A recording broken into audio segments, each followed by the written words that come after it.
வணக்கம், welcome to Tiruchendur Sundar. இன்னைக்கு திருச்செந்தூர் முருகன் இருந்து பிறந்தநாள் வாழ்த்துக்கள் பெற மலையில சொல்லுவாங்க. யாருன்னா காஞ்சிபுரத்துல இருந்து லயா. அவங்களுக்கு இது முதல் பிறந்தநாள். அவங்களோட அப்பா பேர் மணிகண்டன், அம்மா பேர் லாவண்யா.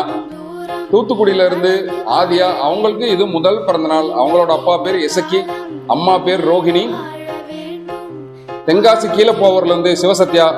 அவங்களுக்கு இது 5வது பிறந்தநாள். அவங்களோட அப்பா பேரு முருகன், அம்மா பேரு தங்கக்கனி. இன்னைக்கு பிறந்தநாள் கொண்டாடுற லயா, ஆதியா, சிவசத்யாவுக்கு திருச்செந்தூர் முருகன் சார்பாக பிறந்தநாள் வாழ்த்துக்கள். இதே மாதிரி உங்க குழந்தையோட பிறந்த தினமும் நம்ம சேனல்ல வீடியோவில் வரணும்னா நீங்க செய்ய வேண்டியது என்னன்னா, உங்க குழந்தையோட தெளிவான ஒரு போட்டோ, குழந்தையோட பேரு, அப்புறம் குழந்தைக்கு என்னைக்கு பிறந்தநாள், அப்புறம் எத்தனாவது பிறந்தநாள், குழந்தையோட அம்மா அப்பா பேரு, அப்புறம் எந்த ஒரு டீடைல்ஸ் எல்லாமே நான் வீடியோ வாட்ஸ்அப் நம்பர் போடுறேன். குழந்தையோட பிறந்தநாள் ஒரு 3 நாளுக்கு முன்னாடி நான் சொன்ன டீடைல்ஸ் எல்லாமே அனுப்பிச்சுங்க. அப்பதான் நம்ம சேனல்ல வீடியோ பப்ளிஷ் பண்ண முடியும். மீண்டும் குழந்தைகளுக்கான பிறந்தநாள் வாழ்த்து சொல்லும் நிகழ்ச்சியில நாளை காலை 6 மணிக்கு சந்திப்போம். அதுவரை உங்களிடமிருந்து விடைபெறுவது உங்கள் அன்புக்குரிய கோட்டை சுந்தர்.